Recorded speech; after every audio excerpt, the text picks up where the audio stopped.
अमृतहस्ताय विद्महे महाशक्तिनेत्राय धीमहि तन्नो प्रचोदयात्।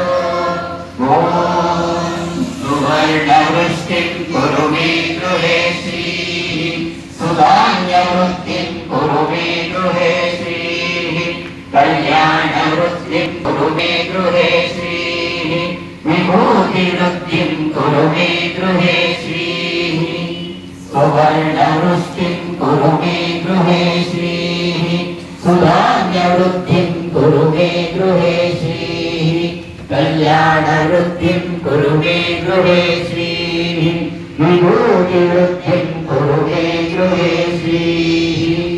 अम्मा सुवर्णवृष्टिं कुरु मे गृहे श्रीः सुधान्यवृष्टिं कुरु मे गृहे श्रीः कल्याणवृष्टिं कुरु मे गृहे श्रीः विभूतिवृष्टिं कुरु मे गृहे श्रीः।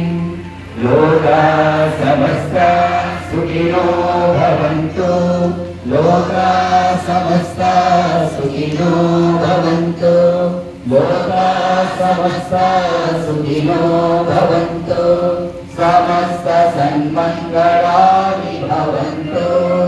ॐ शान्ति शान्ति शान्तिः।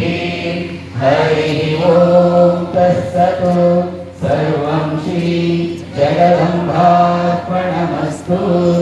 सर्वं श्री गुरुचरणा